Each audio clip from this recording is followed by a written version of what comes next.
News, सच जरूरी है। दर्शकों नमस्कार, मैं श्रद्धा तिवारी और आप देख रहे हैं MNS न्यूज टीवी। तो आइए देखते हैं आज की खास खबर। एक नजर डालते हैं आज की हेडलाइंस की ओर। फहीम खान मामले की अगली सुनवाई, कांग्रेस नेता हुसैन दलवाई की प्रेस कॉन्फ्रेंस, प्रशांत कुरटकर को लेकर परिणय फुके का बयान। तो आइए देखते हैं खबरें विस्तार से। फहीम खान मामले की अगली, औरंगजेब की कब्र हटाने को लेकर बीते सोमवार यानी 17 मार्च को नागपुर में एक हिंसा भड़क गई थी, जिसमें डीसीपी समेत कई पुलिस कर्मियों की घायल होने की खबर थी। जानकारी के लिए बता दें कि नागपुर में हुए हिंसा के मास्टरमाइंड फहीम शमीम खान को पुलिस ने बीते बुधवार यानी 19 मार्च को गिरफ्तार कर लिया। कोर्ट ने उसे 21 मार्च तक की पुलिस कस्टडी में भेजा था।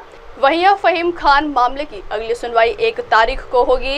इसकी जानकारी एड नितीन तिलगोटी ने दी। फहीम खान यांनी जामिनासाठी अर्ज केलेला आहे, काय स्टेटस आहे, कधी सुनावणी होणार आहे आणि काय कंडिशन्स आहे, त्याला जामीन मिळू शकते का?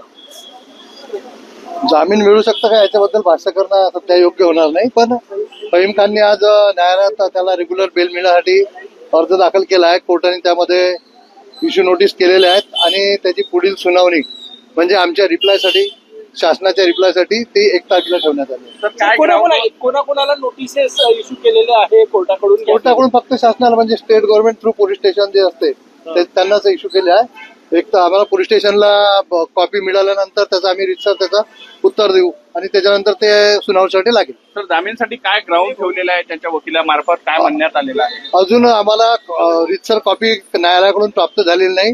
ती प्राप्त झाल्यानंतर ते त्यांनी कुठल्या ग्राउंडवर बेल अर्ज केला आहे त्याच्याबद्दल माहिती देता येईल। तर अशा प्रकरणामध्ये पहिल्यांदा PCR होणे अपेक्षित असते, PCR झालेला नाही, थेट MCR आहे आणि पहिलेच तुम्ही अट ठेवलेली होती की 40 दिवसात त्याचा PCR घेऊ शकतो आम्ही केव्हा, त्यामुळे जामीन मिळणे जामीन मिळणे हा MCRचा जरी MCR नंतरचा जरी भाग असला तरी नवीन जो BNS कायदा आला आहे त्याच्यामध्ये पहिले जसे 15 दिवसात आपण PCR घेऊ शकत होतो, आता नवीन कायद्याप्रमाणे आपण 40 दिवसात कोणत्याही 15 दिवस आपण त्याचा PCR घेऊ शकतो। त्यामुळे त्याचे इल ट्रीटमेंटचे अलिगेशन्स होते त्यामुळे आपण MCR केला होता आणि त्या MCR मुळे आता आपण त्याचा केव्हाही 40 दिवसाच्या आतमध्ये PCR घेण्याचा हक्क पोलिसांना आहे। सर हिंदी बता दीजिए कि किस तरीके से जो क्या ग्राउंड्स थे जिस पर बेल एप्लीकेशन की गई और कोर्ट ने क्या कहा? बेल एप्लीकेशन उसने कौन से ग्राउंड पे की इसकी हमको अभी ऑफिशियली कॉपी नहीं मिली है। उनकी एप्लीकेशन की कोर्ट ने आज उनके बेल एप्लीकेशन पे इश्यू नोटिस किया है। हमारे को जिस दिन नोटिस आएगा ऑफिशियली उसके बाद हम कह पाएंगे कि उसने कौन से ग्राउंड पे बेल क्लेम किया है। अगली खबर, कांग्रेस नेता हुसैन दलवाई की प्रेस। महाराष्ट्र के नागपुर शहर में बीते सोमवार को 2 गुटों में हिंसक झड़प हो गई। इस झड़प ने हिंसा का मोड़ ले लिया और आगजनी तक बात चली गई। इलाकों में यह अफवाह फैली कि छत्रपति संभाजीनगर जिले में स्थित औरंगजेब की कब्र को हटाने की मांग को लेकर विहिप के आंदोलन के दौरान एक समुदाय के धर्म ग्रंथ को जला दिया गया। अब वही दंगे को लेकर काँग्रेस नेता हुसैन दलवाई ने बातचीत की। तो इथे अटकही झालेलो आहे काही प्रश्नांच्या संबंधात बोलताना, त्यामुळं माझे इथे आमचे कार्यकर्ते बरेच आहेत, मित्र माझी मंडळी ही सामाजिक संघटनेतलेही कार्यकर्ते होते आणि तेही आता माझ्याबरोबर असणार आहेत। तर त्या सगळ्यांचं जे बोलणं होतं की आता शांतता निर्माण झालेली आहे आणि अतिशय चांगली गोष्ट आहे। फार हा दंगा ज्यांना पसरवायचा होता तो पसरला गेला नाही, ही फार चांगली गोष्ट आहे असं मी समजतो। सगळं नागपूर काय असं पेटलंय अशी काय स्थिती झाली नाही, विशिष्ट भागामध्ये थोडी गडबड झाली, ती सुद्धा लवकरच मिटली। इथे पोलिसांनी सकाळी जे काय गडबड झाली, खरं म्हणजे त्याच्यावर जी चादर टाकली होती ती ऑब्जेक्शनेबल आहे। असा माझ्यासारखा सेक्युलर माणूस सुद्धा, मला सुद्धा वाईट वाटलं की हे बरोबर नाही। श्रीरामचंद्राच्या संबंधामध्ये कुणी जर चुकीचं बोललं तर मला नाही आवडत। हा या देशाची एक परंपरा आहे। ती चादर टाकली गेली, त्याला आग लावली गेली, त्याच्यावर चपला मारल्या गेल्या, हे सगळं जे घडलं त्यावेळेला पोलीस काय करत होते? पोलिसांना इथे CCTV लागलेले असतात, पोलिसांना माहिती असेल कोण होते काय होते, त्यांना का नाही अटक केली, त्यांना पहिल्यांदा करू कसं दिलं? हे कुठे ना कुठेतरी या संबंधामध्ये पोलिसांच्या मार्फत झालेली चूक आहे। पण त्याचा मी फार आता पोलिसांना दोष देत राहणार नाही। कारण आता ते हाताळतायत सिच्युएशन असं माझं मत आहे. त्याचा एक परिणाम पोलिसांना परत मुस्लिम लोक गेले असं त्यांनी मला लोकांनी सांगितलं. शिष्टमंडळ गेलं, त्यांनी सांगितलं हे लोक होते, तुम्ही यांच्यावर कारवाई करा. ती कारवाई झाली नाही आणि त्याच्यातून काही लोकांनी मुस्लिम तरुणांना भडकवण्याचा प्रयत्न केला. त्याच्यात हिंदू मुस्लिम थोडीशी आदाआपट झाली किंवा दंगल झाली, परंतु ती विशिष्ट मर्यादेच्या मध्ये पुढे गेली नाही. कारण इथे हिंदू मुसलमानांचे संबंध अतिशय चांगले आहेत. इथे जेव्हा मोहम्मद पैगंबर दिनाच्या निमित्तानं जेव्हा मोठी मिरवणूक काढली जाते त्याच्यामध्ये हिंदू सामील होतात, त्यांचं आगत स्वागत केलं जातं. रामनवमीला जेव्हा हिंदू समाजाची मिरवणूक निघते तेव्हा मुस्लिम समाज सहभागी होतो. असं इथलं आणि हे सगळ्या ठिकाणचंच आहे. माझ्या कोकणमध्ये तर पालखी आली की ती पहिल्यांदा मुस्लिम वाडीमध्ये येते. त्याला सगळ्या बायका, कारण त्या ग्रामदेवता आहेत सगळ्या, त्याचं मुस्लिम महिला उभ्या राहून त्याचं आगत स्वागत करतात, शिरणं हे देतात, काय ते त्यांची ओटी भरतात. ही जी परंपरा वडिलांनी आमच्या घालून दिलेली आहे ती परंपरेला मुसलमानांनी त्याला ती तोडू नये आणि हिंदूंनीही तोडू नये. हे समाज एकत्र असला तरच समाजाची प्रगती होते. एवढंच मी तुम्हाला सांगेन. घटनास्थळावर जाणार आहात? हा, घटनास्थळी जाणार आहात? भेटी घेणार अशी माझी इच्छा आहे. आणि आता कर्फ्यू नसल्यामुळे मला जायला काय हरकत आहे असं मला वाटत नाही. मी सगळ्या ठिकाणी जातो. मी एक गोष्ट सांगेन की मी आग लावणारा माणूस नाही. तुम्हाला माझं कॅरेक्टर माहिती आहे. मी आगीचा बंब घेऊन जातो, पाण्याचा, आग विझवण्याचा. तर मी आता इथे काय नवीन आलोय असं नाही. जिथे जिथे घडतं तिथे तिथे मी गेलेलो आहे. त्यामुळं मी जाणार, लोकांशी बोलणार आणि लोकांना समजावून सांगणार की झालं गोष्ट विसरा, आपली पुढे जुनी मैत्री आहे, संबंध आहेत, ते तोडू नका. सौहार्दाचं वातावरण इथे राहणं हे एकंदरच प्रगतीच्या दृष्टीने आवश्यक आहे. ज्याप्रमाणे बुलडोजर कारवाई करण्यात आलेली आहे ती कुठपर्यंत तुम्हाला योग्य वाटते? सरकारने कोर्टाने दुपारनंतर त्याला स्थगिती दिली, मात्र तोपर्यंत घर पूर्ण जमीनदोस्त करण्यात आले. मला असं वाटतं की यूपीचं जे राजकारण आहे अतिशय द्वेषाचं, ते राजकारण इथल्या सरकारने इथे महाराष्ट्रात आणू नये. बुलडोजर हे त्याचं एक सिम्बॉल आहे या तऱ्हेचं राजकारण करण्याचं. आणि मला असं वाटतं बुलडोजर या तऱ्हेने वापरला जाऊ नये. अनऑथराईज असेल तर त्या संबंधामध्ये कारवाई करावी, पण सुप्रीम कोर्टाने त्या संबंधामध्ये नोटीस द्या, अमुक करा तमुक करा सांगितलं आहे, त्याप्रमाणे कारवाई करावी. पण मग ती विशिष्ट समाजातल्या विशिष्ट लोकांच्या पुरती मर्यादित असू नये. कारण आता मी मुंबईचा आहे.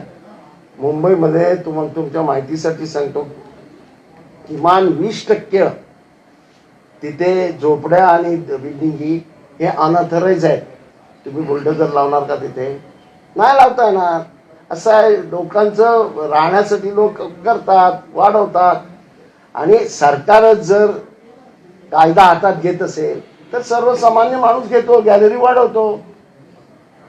सरकारने पहिल्यांदा कायद्याने वागण्याचं ठरवलं पाहिजे, म्हणजे जनता आपोआपच वागते.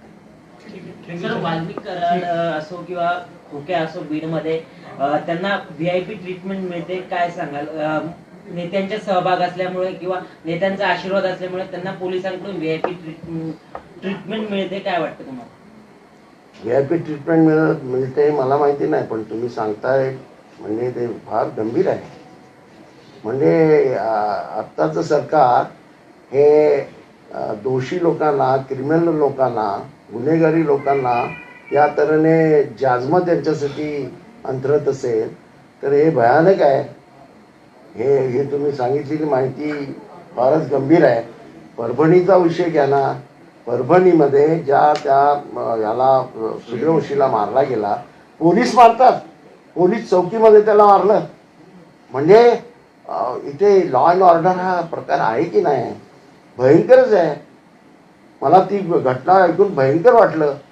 मी तिथेही जाणार आहे की हा काय प्रकार आहे की तुम्ही या तऱ्हेनं एका मुलाला पोलीसच मारतात. म्हणजे पोलीसच कायदा हातात घेतात, पोलिसच गुन्हेगारी करतात आणि त्या संबंधामध्ये विशेष काय होत नाही, हे अतिशय गंभीर बाब आहे.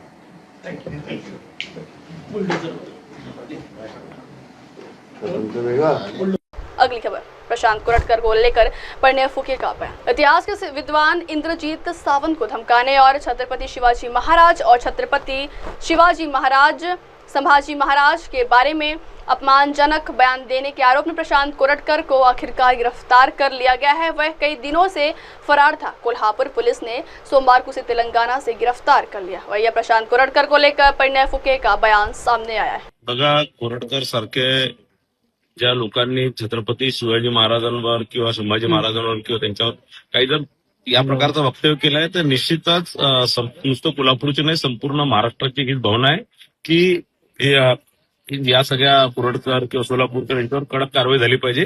आणि मला असं वाटतं की त्या भावना आहेत, लोक आपला राग व्यक्त करतात आहे. मला वाटतं माझ्याही मनात तीच भावना आहे आणि मला असं वाटतं की आता ते तिथचं काय सिच्युएशन आहे, पोलीस विभाग त्याला कसं हाताळतं ते मला वाटतं जे होणार ते चांगलं होणार. मिटकरी असेल किंवा काही विरोधक असतील यांचं असं म्हणणं आहे की नागपूर पोलिसांनीच त्याला आतापर्यंत मदत केली आणि म्हणून तब्बल 1 महिना हा पोलिसांच्या तावडीतून सुटू शकला. अशा नागपूर पोलिसांच्या अधिकाऱ्यांची चौकशी केली गेली पाहिजे, कोरटकरच्या संपत्तीची सुद्धा चौकशी केली गेली पाहिजे अशी मागणी त्यांनी केलेली. बघा, असं आहे की मिटकरीजींना मला असं वाटतं की याचा अभ्यास कमी आहे.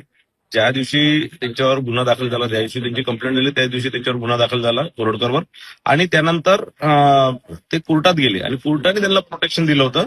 कोर्टाच्या प्रोटेक्शन असल्यामुळे पोलीस विभाग काही करू शकला नाही. आणि मी तुम्हाला मागे सांगितलं, कोर्टाचं प्रोटेक्शन हटवण्याकरता स्वतः फडणवीस साहेबांनी लक्ष घातलं, गृह विभागाने त्यात लक्ष घातलं आणि त्याचं जे प्रोटेक्शन आहे ते काढून घेतलं आणि प्रोटेक्शन काढल्यानंतर 4 ते 5 दिवसात त्यांना अटक करण्यात आली. तेलंगणामध्ये ते काँग्रेसच्या एका नेत्याकडे लपून होते आणि यामागे निश्चितच कुरटकरला वाचवण्याचा प्रयत्न काँग्रेसच करत होती हे स्पष्ट झालेलं आहे. आणि कुठेतरी कुरटकरला या प्रकारचं काहीतरी वक्तव्य करून कुरटकर बद्दल मला असं वाटतं की काहीतरी आपण दिशाभूल करतोय. या कुरटकरवरती कडक से कडक कारवाई होणार आणि हे मला असं वाटतं की या प्रकारचं काहीतरी बोलून अमोल मिटकरी काहीतरी दिशाभूल करतात. शांतता सुव्यवस्था राहावी कोल्हापुरात, यासाठी आपण काय आवाहन कराल? कारण इशारा ज्या पद्धतीनं देण्यात आलेला आहे आणि त्यामुळे वातावरण कोल्हापुरातलं थोडंसं चिंताजनक बनलेलं. हे तर साहजिकच आहे की सगळे आपल्या भावना व्यक्त करतात आहे, आपला राग व्यक्त करतात आहे, तो राग प्रकट होणारच मला असं वाटतं. सर, कुणाल कामराने एकंदरीत काल स्टेटमेंट दिलेलं आहे, मी कुठल्याही परिस्थितीत माफी मागणार नाही आणि विशेष करून पोलीस आणि न्यायालयीन चौकशीवरती प्रश्नचिन्ह उपस्थित केले. निष्पक्ष चौकशी होणार असेल तरच मी सामोरं जाईल. बघा, असं आहे, कुणाल कामरा या प्रकारचं वक्तव्य करून स्वतः चर्चेत राहण्याचा हे प्रयत्न करत असतात. हे स्टँडअप कॉमेडियन हे ते एकदम हे जे सगळं स्टँडअप कॉमेडीचा जो प्रकार चालू आहे, अश्लील शिवीगाळ करणं, अश्लील जोक्स करणे, हे सगळ्यांचं काम आहे. कुठेतरी हे सगळं बंद झालं पाहिजे. दुसरं, कुणाल कामराने ज्या प्रकारचं वक्तव्य केलं हे काय पहिल्यांदा केलं नाहीये. ते याच्या आधी मोदीजींवर त्यांनी बोलले, फडणवीस साहेबांवर त्यांनी बोलले, अमित शहा साहेबांवर बोलले आणि देशातल्या इतर नेत्यांच्या बद्दल ते बोलत असतात. ते भारत तोडो यात्रा जी राहुल गांधींनी काढली होती त्याच्यासोबत ते चालले होते, त्या यात्रासोबत ते जोडले होते. निश्चितच कुठेतरी कुणाल कामराच्या मागे काँग्रेस पक्ष किंवा इतर पक्ष आहेत, ही माझी शंका आहे. संजय राऊत म्हणतात कुणाल कामरा आणि माझा डीएनए एकच आहे म्हणून. निश्चितच असणार, हरामखोरांचा डीएनए एकच असतो. अब वक्त हो चला दर्शकों ब्रेक का. ब्रेक से लौटने के बाद देखिएगा देश और दुनिया की तमाम बड़ी खबरें. बने रहिए एमएनएस न्यूज टीवी पर. नमस्कार, मैं हूं Abhishek Bachchan. Keep watching MNS news. आप देख रहे हैं एमएनएस न्यूज, सच